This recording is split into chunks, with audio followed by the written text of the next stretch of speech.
तो आइए शुरुआत करते हैं आज की कुरुक्षेत्र की। हमारे साथ गौरव भाटिया जी बीजेपी से हैं, अभय दुबे साहब कांग्रेस पार्टी से हैं। गौरव जी, शुरुआत आपसे करना चाहता हूं मैं, और पहले बात जो ये 6 मिनट का वीडियो है, हम तीनों ने वो वीडियो देखा हुआ है, उस पर करना चाहता हूं। इसलिए नहीं कि कंगना रनौत ने जो बोला वो कम विवादित है, बल्कि सिर्फ इसलिए क्योंकि वीरदास की कंट्रोवर्सी सबसे ताजा कंट्रोवर्सी है। आपके सरकार के मंत्री मुख्तार अब्बास नकवी साहब ने एक स्टेटमेंट दिया इस वीडियो पर। उन्होंने कहा कि बोल वीरदास रहे हैं, लेकिन इसमें ग्रैंड रोल कांग्रेस पार्टी का है। तो मैं चाहूंगा कि आप बताएं पहले तो इस वीडियो पर आपकी राय, और इसको कांग्रेस के साथ कैसे जोड़ा जाए। सौरभ जी, देखिए, सबसे पहले तो जब विदेशी धरती पर किसी भारतीय को बोलने का मौका मिले तो वो किसी भी पार्टी से हो, स्टैंड अप कॉमेडियन हो, कोई भी हो, लेकिन उसको स्वामी विवेकानंद बनना चाहिए, ना कि वीरदास। उसको श्री नरेंद्र मोदी जी की तरह यूनाइटेड नेशन जनरल असेंबली में गरजना चाहिए और भारत की खूबियां बतानी चाहिए। क्योंकि भारत क्या है आम नागरिक के लिए मैं ये बता दूं, भारत वो लोकतंत्र है सौरभ जी, जो 80% बहुसंख्यक होकर भी कहता है कि हम पंथ निरपेक्षता दिखाएंगे। भारत वो है जहां पे वसुदेव कुटुंबकम की बात होती है। भारत वो है जिसने किसी भी देश पे कभी आक्रमण नहीं किया, और भारत वो है जहां आजादी के बाद हमेशा लोकतंत्र जीवित रहा, मजबूत हुआ। और वीरदास जी ने जो कहा ये इसलिए बड़ा आपत्तिजनक है, मैं उसको अगले भाग में विस्तृत भी टिप्पणी करूंगा। पर दुख ये हुआ कि विदेशी धरती पे जाके आप अपनी भारत माता को ही ऐसे दिखाते हैं कि उसमें कमियां ही कमियां हैं, और वो भी असत्य, झूठ। और उसके बाद वीरदास माफी मांग लेते हैं, कहते हैं मुझे माफ कर दो, मुझसे गलती हो गई। ये क्यों होता है? क्योंकि भारत में एक ऐसा इकोसिस्टम बनाया जा रहा है, खासकर कांग्रेस पार्टी द्वारा, कि अगर आप चुनाव ना जीत सको तो कोई बात नहीं। किसान क्या है वो हम ग्रेटा थर्नबर्ग और मियां खलीफा से सीखेंगे, ये राहुल गांधी बोल देते हैं। वो खुद बर्कली जाते हैं और कहते हैं कि भारत में कटुता इतनी बढ़ गई है कि हिंदू और मुस्लिम आपस में लड़ रहे हैं जी। राहुल गांधी कहते हैं लोकतंत्र खत्म हो गया है। और ये क्यों है? क्योंकि आज कांग्रेस पार्टी के पास ना वो वैचारिक ताकत है, ना वो नेतृत्व की क्षमता है कि वो चुनाव लड़ के सत्ता बदल पाए और लोकतंत्र को मजबूत करे। तभी वो इस तरह से अलग अलग लोगों के माध्यम से उनकी सोच जो होती है उसको आगे बढ़ाता है। और मैं इतना ही कहूंगा, ये दुख की बात है कि कपिल सिब्बल और शशि थरूर बाहर निकल के आते हैं और इसमें भी उनका समर्थन करते हैं कि वीरदास ने जो कहा वो तो राहुल गांधी कह रहे हैं, ऐसा लग रहा है, और इसलिए समर्थन करते हैं। ठीक है, इससे ज्यादा दुर्भाग्यपूर्ण कुछ नहीं होता। दो नेता बात सही है, कपिल सिब्बल और शशि थरूर ने कहा ब्रिलियंट जो कुछ वीरदास ने कहा, और कपिल सिब्बल ने एक कदम आगे बढ़कर ये कहा कि इसमें कोई शक नहीं कि दो किस्म के भारत हैं, दो सोच के भारत हैं। बस हम ये नहीं चाहते कि कोई भारतीय दुनिया को उसके बारे में बताए। हम इंटॉलरेंट हैं, हम हिपोक्रेट्स हैं। अब अभय दुबे जी। हाँ, तो सिंह जी का बारे में भी चर्चा, इन्होंने कहा कि एक की धरती पर किसी भारतवंशी को ऐसा नहीं करना चाहिए कि कुछ घटनाओं को जनरलाइज करके भारत को बदनाम करें जी। और कांग्रेस पार्टी भी ये मानती है। वो स्टैंड अप कॉमेडियन की तो चर्चा भी हमको वैसे नहीं करनी चाहिए यहाँ, क्योंकि बहुत प्रासंगिक विषय नहीं। हाँ, लेकिन भारत के प्रधानमंत्री जब कहते हैं दक्षिण अफ्रीका की यात्रा पर कि 2014 के पहले भारत में जन्म लेने में शर्म आती थी, इससे बड़ा अपमान आजाद भारत के इतिहास में किसी ने नहीं किया, क्योंकि वो तो संविधान की शपथ लेकर प्रधानमंत्री बने। मैं भाटिया जी की इस बात से सहमत हूं। जो शिकागो में 12 जनवरी 1863 में विवेकानंद जी ने कहा, वो सही मायने में हमारा प्रतिनिधित्व है विश्व भर की भूमि के लिए। उन्होंने क्या कहा, मैं सिर्फ 4 पंक्तियां उसकी बताता हूं। मुझे गर्व है कि मैं कैसे धर्म से हूं जिसने दुनिया को सहनशीलता और सार्वभौमिक स्वीकृति का पाठ पढ़ाया है। मुझे गर्व है कि मैं कैसे देश से हूं जिसने इस धरती के सभी देशों और धर्म के परेशान और सताए लोगों को हमारी भूमि पर स्थान दिया।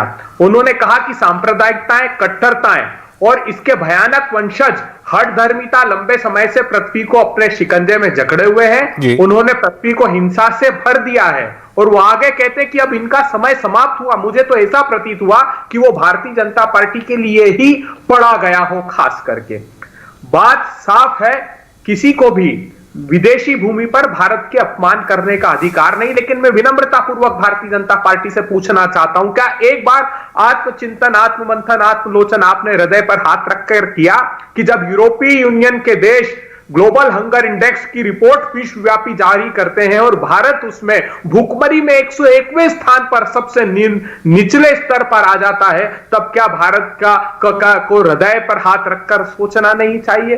क्या जब यूनाइटेड नेशंस की रिपोर्ट कहती है कि इस महामारी की विभीषिका में ढंग से भारत ने लड़ाई नहीं लड़ी और 40 करोड़ लोग फिर से गरीबी रेखा के पास आ गए, तब क्या भारत को इस बात पर तो विचार करने की आवश्यकता नहीं जो वर्तमान सत्ता है? क्या ऑक्सफैम की रिपोर्ट जब यह कहती है कि इस महामारी की विभीषिका में 100 धनपतियों ने 13 लाख करोड़ रुपए कमा लिए और 12 करोड़ लोगों को अपने रोजगार के अवसर खो देने पड़े, तब क्या हमको इस पर आत्मचिंतन नहीं करना चाहिए? तब भारत की छवि बाहर खराब नहीं होती? ठीक है, बात जहां तक कंगना रनौत की रही सौरभ जी, तो मैं अपनी संवेदनाएं प्रकट करता हूं क्योंकि मैं तो उस विरासत का हूं महात्मा गांधी की जो सत्य, अहिंसा, अपरिग्रह, संयम, सदाशयता, सहिष्णुता में विश्वास रखती है। मेरी संवेदनाएं हैं, एक बार महात्मा जी को वो पढ़ी होती तो विश्वास मानिए किसी से नहीं लड़ी होती। और उन्होंने जो, मैं उनसे सिर्फ 4 बातें पूछना चाहता हूं और चाहता हूं कि वो सोशल मीडिया पर। अभय जी थोड़ा लंबा हो जाएगा, मैं आपने चूंकि कंगना रनौत का जिक्र कर दिया है तो मैं जरा एक सेकंड मैं इसी विषय पर गौरव जी के पास जाना चाहता हूं। आप दोनों एक बात पर सहमत हैं कि विदेशी धरती पर जाकर किसी को भी, चाहे वो किसी भी वर्ग से आता हो, कुछ भी काम करता हो, उसको ऐसी बातें नहीं कहनी चाहिए इससे देश की छवि खराब हो। गौरव भाटिया साहब, लेकिन क्या वीरदास के वॉशिंगटन में जाकर बोलने से ही भारत की छवि खराब हो गई? कंगना रनौत के कहने से कि 1947 में भीख मिली थी और गांधी जी के सिद्धांतों से भीख ही मिल सकती है, आजादी नहीं मिल सकती, या तो आप गांधी के हो सकते हैं या आप नेताजी सुभाष के हो सकते हैं, इससे भारत की छवि धूमिल नहीं हुई?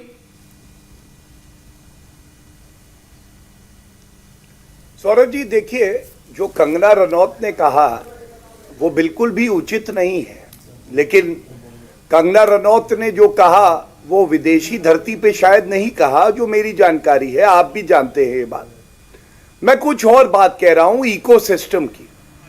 अभी देखिए, अभय दुबे जी ने कहा कि विदेशी धरती पे नहीं कहना चाहिए, तो मैं उनको याद दिलाता हूं, शायद भूल गए होंगे, गजनी है वो या राहुल गांधी की वजह से नहीं मान पा रहे।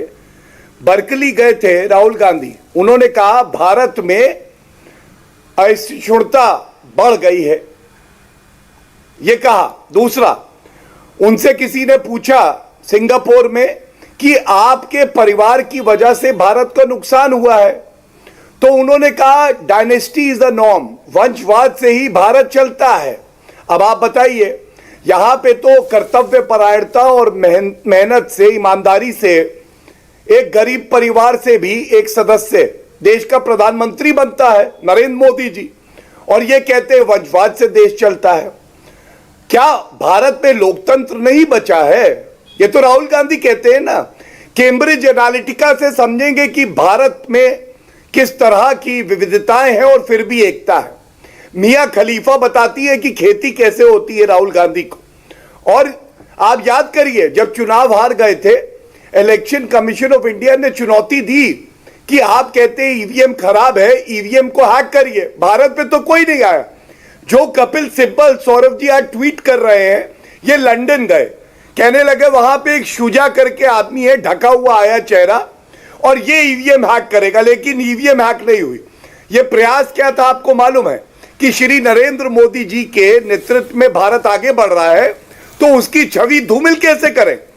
और इसीलिए जितनी संवैधानिक संस्थाएं हैं, चाहे सर्वोच्च न्यायालय हो, चाहे संसद हो, चाहे प्रधानमंत्री कार्यालय हो, चाहे आर्मी हो, चाहे वो हमारा इलेक्शन कमीशन ऑफ इंडिया हो, सब पे घात करने का काम कोई मैं इसमें एक करता चीज है, गौरव जी आपसे तो वो पूछना कांग्रेस चाहता हूं, पार्टी आप करती क्योंकि आप दोनों ने इस और बात को कहा है। गौरव जी मुझे बताइए कि कोई नेता, आप भी नेता हैं, 2014 से पहले आप विपक्ष में थे, तो क्या उससे उस वक्त आप उस देश की, उस भारत की सरकार को क्रिटिसाइज नहीं करते थे, उनकी कमियां नहीं बताते थे? आज का विपक्ष अगर वो काम कर रहा है, चाहे भारत में बैठ के कर रहा है, चाहे भारत के बाहर कहीं किसी शहर में कर रहा है, तो वो देश का अपमान कैसे? वो तो आपकी सरकार की कमियां गिना रहा है।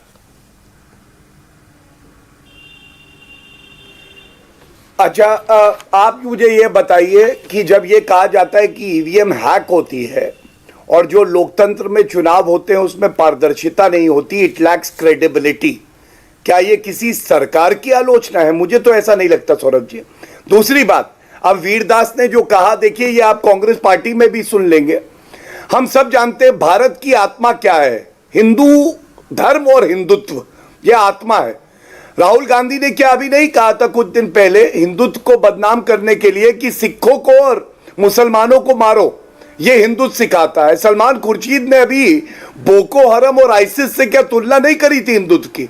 आप बताइए, आप भी हिंदू हैं, मैं भी हिंदू हूं और अभय जी भी हिंदू हैं। क्या हमारा हिंदू धर्म या हिंदुत्व यह सिखाता है कि हम लोग सिखों और मुसलमानों को मारे? और मैं एक बात और कह दूं, वीरदास ने कहा है कि जो महिला होती है वो दिन में तो पूजी जाती है भारत में और रात में उनके साथ बलात्कार होता है। वीरदास जी ये भूल गए कि भारत ने प्रधानमंत्री भी महिला देखी, राष्ट्रपति भी महिला, और आगे चल के मुख्य न्यायाधीश भी महिला होगी। लेकिन अमेरिका में जहां वो बोल रहे थे, आज तक राष्ट्रपति कभी महिला नहीं रही। चलिए ठीक है, ठीक है। अभय दुबे जी, छोटा सा सवाल है, सरकार की आलोचना करना विपक्ष के नाते अलग बात है, सीधे सीधे देश के बारे में कुछ कहना, देश के आत्मा के बारे में कुछ कहना, परंपराओं के बारे में कुछ कहना, वो सरकार की नहीं देश की आलोचना है। सौरभ जी देखिए, पहले तो मेरी इस बात पर आपत्ति है कि मेरा फोन काट दिया गया था, मैं सुन नहीं पाया, पता नहीं मेरा वक्तव्य भी गया है कि नहीं। आपका फोन काटा नहीं गया, कट गया होगा अभय जी, ऐसा नहीं होता है। आपकी बात पूरी आई थी, आपकी बात पूरी आ गई थी, आप सुन लीजिएगा बाद में, पूरी बात आ गई थी। पहली आखिरी जो मैंने सुना गौरव भाटिया जी को, देखिए पहली बात तो हिंदुस्तान के जो 125 करोड़ हिंदू हैं उनका अपमान नरेंद्र मोदी जी और भागवत साहब ने किया। उन्होंने कहा हिंदू धर्म ही नहीं है, सार्वजनिक मंचों से उन्होंने कम से कम 10 बार कहा वो हिंदू धर्म को धर्म नहीं मानते। इससे बड़ा अपमान और कोई नहीं हो सकता। मैं आज पूछना चाहता हूं गौरव भाटिया और कंगना रनौत जी से, क्योंकि दोनों एक ही पाठशाला के हैं, मुझे ये बताइए, कंगना रनौत आपके माध्यम से उनके सोशल मीडिया से साहस करे ये बात पूछने का। उन्होंने कहा सबसे पहले कि भगत सिंह को लेकर महात्मा गांधी जी ने कोई पहल नहीं की। मैं उनसे पूछना चाहता हूं, एक बार साहस करके पूछिए, 1925 में जन्मी राष्ट्रीय स्वयंसेवक संघ, और मुझे पूरी तरह ध्यान है कि हेगड़ेवार साहब उस समय उसके प्रमुख थे, एक बार मुलाकात तक नहीं की, एक मुंह से एक शब्द नहीं निकाला भगत सिंह राजगुरु के लिए, एक शब्द उन्होंने नहीं निकाला, ना कभी गए। क्या आप ये साहस करेंगी पूछने का? उन्होंने सुभाष चंद्र बोस पर सवाल खड़ा किया कांग्रेस पार्टी को लेकर। कंगना जी, एक बार साहस हो तो पूछिएगा कि जब सुभाष चंद्र बोस आजाद हिंद फौज का गठन कर रहे थे बरतानिया हुकूमत से लड़ाई को, तब 23 मार्च 1941 को भागलपुर में वीर सावरकर साहब हिंदुस्तान के युवाओं को संकल्प दिला रहे थे अपने 23वें अधिवेशन में कि ज्यादा से ज्यादा लाखों की संख्या में बरतानिया हुकूमत की फौज में भारत के युवा भर्ती हो जाए। अर्थात सुभाष चंद्र बोस के खिलाफ अगर कोई थे तो वो वीर सावरकर खड़े हो गए थे। एक बार साहस हो कंगना रनौत जी, तो आपने ये बात पूछी है कि आजादी भीख में मिली है, तो याद कीजिएगा 1942 का वो समय जब तामलुक की डिस्ट्रिक्ट में बूढ़ी गांधी कही जाने वाली कांग्रेस की कार्यकर्ता मातंगी हाजरा तामलुक के थाने को घेर कर 5000 कांग्रेस के साथियों के साथ उद्घोष लेकर मुंह में वंदे मातरम का और झंडा लेकर एक के बाद एक 3 गोलियों का शिकार हुई। तब 1942 में भारतीय जनता पार्टी श्यामा प्रसाद मुखर्जी तब ये प्रस्ताव पारित कर रहे थे फजलुल हक के साथ सरकार बना करके कि कैसे इस 1942 के भारत छोड़ो आंदोलन को कुचला जाए। एक बार हिम्मत हो तो पूछना। और वो फजलुल हक जिसने 1940 में अलग पाकिस्तान का प्रस्ताव पड़ा था, ये जानते हुए उसके साथ सरकार बनाई। मैं जवाब ले लूं अभय जी आपकी बातों का। जवाब ले लूं, आपकी बात होगा जी। गौरव भाटिया, एक सेकंड, एक दो और बात का जवाब दीजिएगा। आज बड़ा मुखौटा लगा कर रखते हैं वल्लभ भाई पटेल के लिए। एचपी शेषाद्री राष्ट्रीय स्वयंसेवक संघ के बड़े नेता हैं, उन्होंने किताब निकाली कि बंटवारे का खलनायक पटेल, और वो आज भी संघ के कार्यालयों से बेची जाती है, उस पर प्रतिबंध तक नहीं। अच्छा अभय जी ठीक है, बहुत सारे प्रश्न हो गए, मुझे लगता है उत्तर ले लें उनका, फिर आपके पास तो काफी लिस्ट होगी सवालों की। गौरव भाटिया, देखिए सौरभ जी, इन्होंने कहा कि कंगना रनौत ने ये कहा, तो उस पे मैं उत्तर दूं। कंगना रनौत का मैं प्रवक्ता नहीं हूं, मैं भारतीय जनता पार्टी का प्रवक्ता हूं, और वो बात सही नहीं है, इसलिए मैं उसको गलत कहूंगा। टालम टोली नहीं करूंगा, जैसे राहुल गांधी ने समर्थन कर दिया सलमान खुर्शीद की बात का कि हिंदुत्व का मतलब है आईसिस और बोको हराम। आपने कहा एक ही पाठशाला से हैं, मैं किसी पाठशाला से हूं तो मैं बता दूं कि मुझे गर्व है, मैं भारत की पाठशाला से हूं, लेकिन आप तो हफीज सैयद की पाठशाला से लगते हैं मुझे। आप बताइए हफीज सैयद ने क्यों कहा था कि कांग्रेस अच्छी पार्टी है? और देखिए, विदेशों में भारत को बदनाम करना या हमारे जो शत्रु देश हैं उनको बल देना, ये कांग्रेस का काम है। मेरे हाथ में सौरभ जी वो तस्वीर है जो पाकिस्तान का डॉजियर था, और पाकिस्तान ने राहुल गांधी का वक्तव्य लिखा और कहा कि कश्मीरियों का गला घोटा जा रहा है, मानव अधिकारों का हनन हो रहा है। ये राहुल गांधी का वक्तव्य पाकिस्तान के डॉजियर में, ये क्या दर्शाता है? ये दर्शाता है कि विदेशी धरती पे जाओ, भारत की बुराई करो, क्योंकि तुम सत्ता से दूर हो, भारत को बदनाम करो, और शत्रु देश जो हैं उनको मजबूत करो। दूसरी बात, मैं एक और तथ्यात्मक रूप पे बता दूं, क्या गलत है? वीरदास जी को यह पता होना चाहिए, मिस्टर वीरदास, यहां पे जब सरकार बदलती है, आज तक कभी हिंसा नहीं हुई। जो लोकतंत्र में जनता लिख देती है हम सर्वोपरि मानते हैं, और नई सरकार आ जाती है। अभी राष्ट्रपति के चुनाव हुए थे सौरभ जी अमेरिका में, कैपिटल हिल जो वहां का लोकतंत्र का मंदिर है, किस तरह से भीड़ ने उसे क्षतिग्रस्त किया, अंदर घुस गए।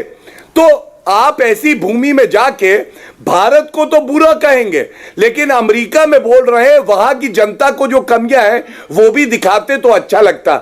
लेकिन कांग्रेस का चरित्र कहीं ना कहीं वीरदास में दिखाई दिया, और वीरदास जो बोल रहे थे वो कांग्रेस की भाषा थी। नहीं, वीरदास तो ये कह रहे हैं कि मैं उस भारत से आता हूं जहां की अधिकतम आबादी की उम्र 30 साल से कम है, लेकिन वो 75 साल के नेता के 150 साल पुराने विचारों के ऊपर चलते हैं।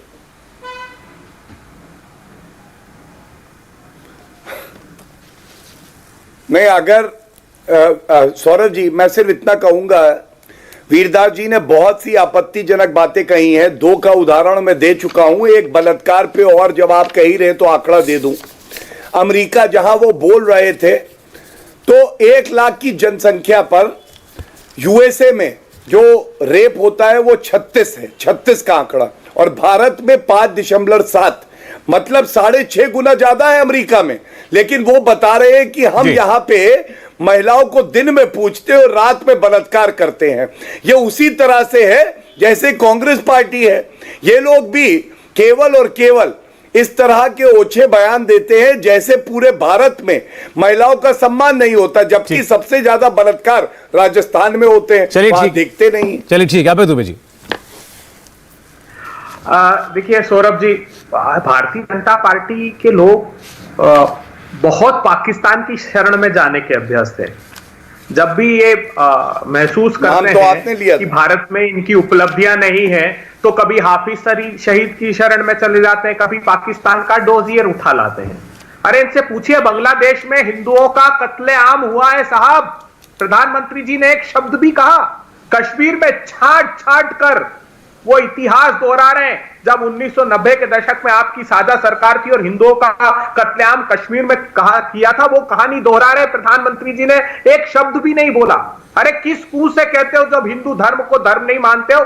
तुम्हारा जो भारतीय जनता पार्टी का सत्ता लोलुप हिंदुत्व है, वो मुंगेर में, बिहार में भाजपा और नीतीश बाबू की सरकार में मां दुर्गा के अनुयायियों को गोलियों से छलनी कर देता है, 10-10 साल के बच्चों को। सिर्फ दोष उनका इतना था कि वो माता की मूर्ति विसर्जित करने जा रहे थे और यही हिंदुओं के खिलाफ तुम्हारी भूख शांत नहीं होती। उस व्यक्ति को जो जिम्मेदार लोग थे उनके पिता को तुमने केंद्रीय मंत्रिमंडल में शामिल कर दिया। अरे वो किसान, जो हिंदू किसान भाई अपनी आजीविका का अवसर ढूंढते थे, उनको गाड़ियों से रोंद कर मार डाला। 100-200 किसान की हत्या करने की मंशा से लखीमपुर खीरी में देश के जो केंद्रीय गृह राज्य मंत्री है उनका पुत्र और उसकी टीम जाती है इस षड्यंत्र को लेकर। तुम क्या बात करोगे बलात्कार की? जो उन्नाव में बलात्कारियों के समर्थन में खड़े हो जाते हो और हाईकोर्ट को कहना पड़ता है कि 8 महीने मुख्यमंत्री को शिकायत दर्ज करने के बाद तुमने रिपोर्ट दर्ज की, क्या और 8 महीने चाहते हो?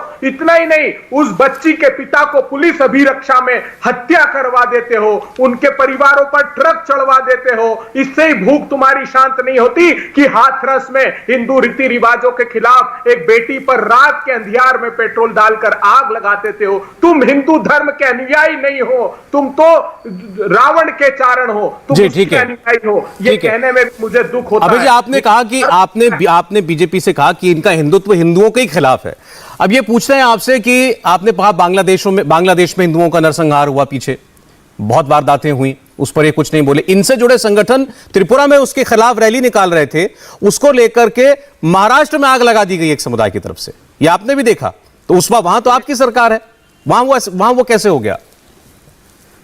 सौरभ जी, जहां पर भी ये सरकार में नहीं होंगे वहां ऐसे ही उत्पात करेंगे। वो उत्तर प्रदेश हो, महाराष्ट्र हो, इतिहास उठाकर देख लीजिए, जितने दंगे और षड्यंत्र हुए हैं। आपने उत्तर प्रदेश के भी दंगे जो मुजफ्फरपुर के थे उसमें देखा नहीं क्या जो आयोग था उसकी रिपोर्ट में डीआईजी ने साफ अपने बयानों में कहा कि भारतीय जनता पार्टी के नेताओं के जो बांग्लादेश की हिंसा के चित्र थे वो लगा करके हिंसा का तांडव किया। इतना ही नहीं, पहला राजनीतिक दल जी गौरव जी, स्थानीय निकाय के चुनाव में आप ये कह रहे हैं कि जो महाराष्ट्र में भी हिंसा हुई उसमें भी बीजेपी का हाथ है। गौरव भाटिया,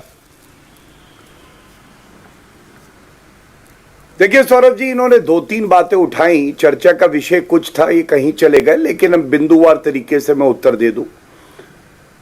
सबसे पहले तो इन्होंने किसानों की बात करी। देखिए फर्क क्या है मैं आपको बताता हूं। कांग्रेस पार्टी भारत के किसानों के बारे में मियां खलीफा से सीखती है कि मियां खलीफा अच्छी खेती कर लेती है, राहुल गांधी को सिखा देंगे। और नरेंद्र मोदी जी की तारीफ जो है MS स्वामीनाथन जी करते हैं, जिन्होंने 2006 में सिफारिश करी MSP को 1.5 गुना कर दो। 8 साल तक ठंडे बस्ते में रिपोर्ट रखी इन्होंने, लागू किया श्री नरेंद्र मोदी जी ने। किसानों की अगर इनको इतनी चिंता होती तो मोगा में लाठी चार्ज ना होता, किसान भाइयों के सर ना खोले जाते, उनकी हड्डियां ना तोड़ी जाती। हनुमानगढ़ किसने लाठी चार्ज कराया बताएंगे जरा? इनको याद नहीं आएगा, गजनी है, भूल जाते हैं। अब आते हैं महिलाओं पे। महिलाओं के सशक्तिकरण की बात कर रहे हैं। आपको मालूम है सौरभ जी, सबसे ज्यादा बलात्कार 5,997 2019 का NCRB डेटा कहता है राजस्थान में हुए। क्या राजनीतिक गिद्ध प्रियंका वाड्रा गांधी, राहुल गांधी ने कभी टिप्पणी करी वहां पे? नहीं करी। इसलिए ये वीरदास ने जो कहा है उसको सही ठहराएंगे। भगवान राम की बात कर लेते हैं। भगवान राम को तो ये काल्पनिक बता रहे थे। राहुल गांधी तो कहते हैं कि लड़के जो हैं वो लड़कियां छेड़ने मंदिर में जाते हैं। और जिस तरह से सलमान खुर्शीद, राहुल गांधी, राशिद अलवी और उसके बाद शशि थरूर ने, मणिशंकर अय्यर ने गलत बयान हिंदुत्व को लेके दिए, इनकी हिम्मत है एक शब्द किसी और धर्म के लिए कह दे। और ये इसलिए संभव है क्योंकि हिंदू और हिंदुत्व सहिष्णु है। लेकिन आज की जो चर्चा है, मैं केवल इतना कहूंगा, कांग्रेस पार्टी के पैरों के नीचे जमीन नहीं है। गजब ये है सौरभ जी, फिर भी इन्हें यकीन नहीं है। इनको नहीं पता कि जमीन खिसक चुकी है, जनता इनसे रूठी हुई है। कैम्ब्रिज एनालिटिका से आप भारत की विविधता को नहीं सीख सकते। मियां खलीफा आपको किसानों के बारे में नहीं बता सकती। और सिंगापुर जाके राहुल गांधी अगर भारत के लोकतंत्र को गलत बताएंगे तो भारत की जनता जैसे वीरदास को नहीं माफ करेगी, वैसे ही राहुल गांधी को अमेठी हरा देगी। अबे दुबे जी जवाब दें। सौरभ जी, बड़ी बात है भाटिया जी ने किसानों पर की और प्रधानमंत्री जी को कर्णधार बताया। तो प्रधानमंत्री जी जब पहले अवतरित हुए प्रधानमंत्री के रूप में 2014 में, सबसे पहला निर्णय क्या था जानते हैं? जो 150 रुपए का बोनस राज्य सरकारें अपनी जेब से दे रही थी धान और गेहूं पर, वो प्रधानमंत्री जी ने बंद करा दिया। नहीं तो बोले मैं धान और गेहूं खरीदना बंद कर दूंगा। दूसरा काम उन्होंने क्या किया, एक के बाद एक 3 अध्यादेश किसानों के खिलाफ लेकर आए, जमीन हड़पने के। हमारे कांग्रेस पार्टी ने आंदोलन किया और घुटने टेकने पर मजबूर कर दिया। 50% मैं समर्थन मूल्य ऊपर नहीं दूंगा, लागत का सुप्रीम कोर्ट में शपथ पत्र दे दिया। प्रधानमंत्री फसल बीमा योजना गुजरात प्रांत ने बंद कर दी, जिसको प्रधानमंत्री जी बताते थे कि विश्व के सबसे अच्छी योजना है। आपके सांसद वरुण गांधी कह रहे हैं कि उत्तर प्रदेश के 17 जिलों में किसानों ने फसलों में आग लगा दी क्योंकि योगी जी नहीं खरीद रहे, और वो सवाल खड़ा कर रहे हैं कि जो 6,000 रुपए दे रहे हैं वो पर्याप्त नहीं है क्योंकि 25,000 रुपए प्रति हेक्टेयर आपने खेती की लागत बता दी। आपने कहा कि पैरों के तले जमीन, हां नहीं है। उन युवाओं के जो बेरोजगारी से दर-बदर की ठोकरें खा रहे हैं, वो किसान जो फसलों के दाम मांगने पर गाड़ियों के नीचे कुचल दिए जा रहे हैं, वो अर्थव्यवस्था जिसको आपने गर्त में डाल दिया, वो मंद और बंद व्यापार वो करा रहे हैं, उनके पैरों के तले आपने जमीन खसका दी सिर्फ आपकी सत्ता की भूख में। बात प्रभु श्री राम की करते हैं आप। राम राज्य की अवधारणा क्या है? वो वचनों की मर्यादा की रक्षार्थ सत्ता को तजकर वन में चले गए थे। आप रोज वचन तोड़ रहे हैं और भोग करते हैं सत्ता का।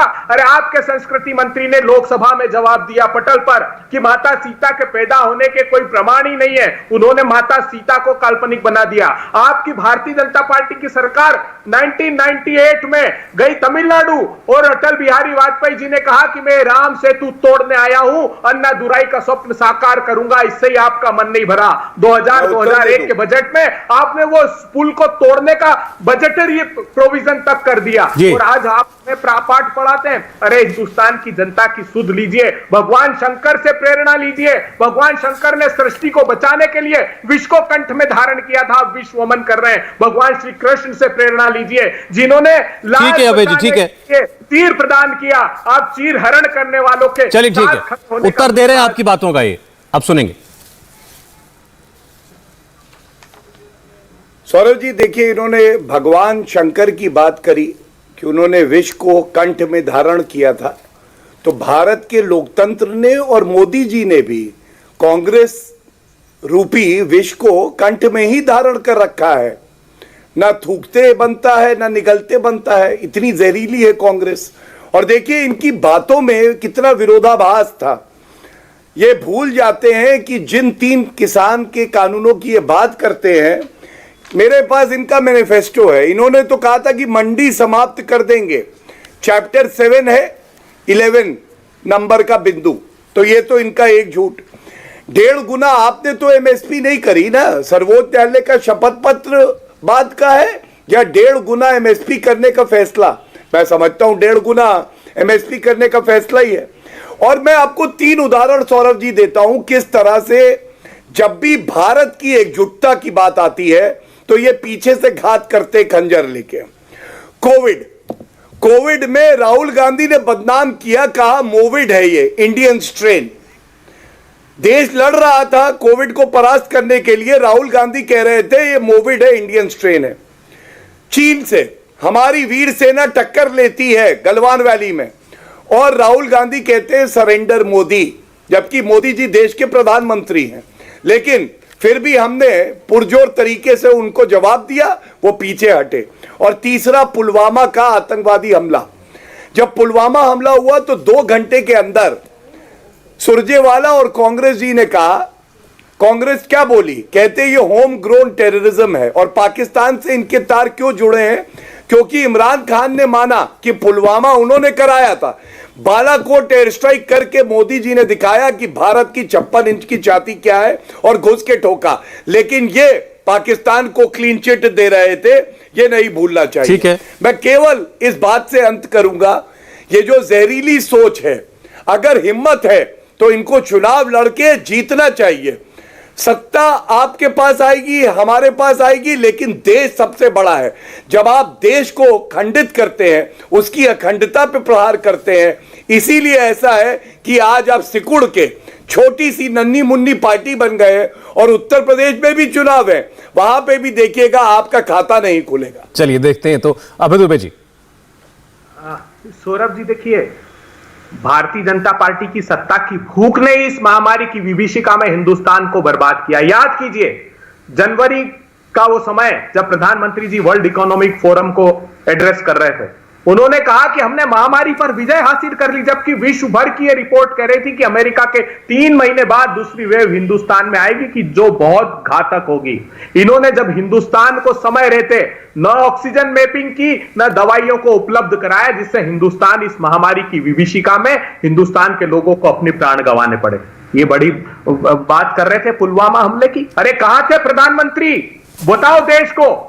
वो जिम कॉर्बेट में राहुल शूटिंग गांधी में तो गुजरात में डांस कर रहे थे भैया, फोटो उस दिखाओ रैली क्या? के उस 6 घंटे की शूटिंग के बाद प्रधानमंत्री जी ने रुद्रपुर की रैली को फोन पर एड्रेस किया।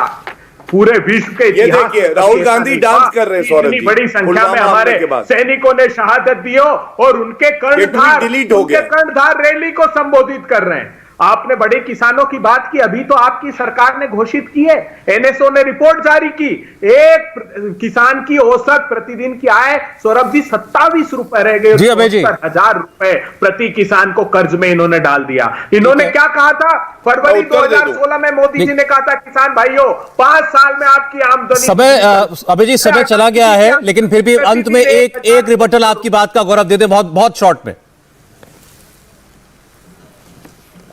देखिए सौरभ जी, इन्होंने पुलवामा की बात करी ना, पुलवामा हमले के समय के बाद ये ट्वीट था कांग्रेस पार्टी का, राहुल गांधी डांस कर रहे हैं यहां गुजरात में, और ये ट्वीट डिलीट हो गया था।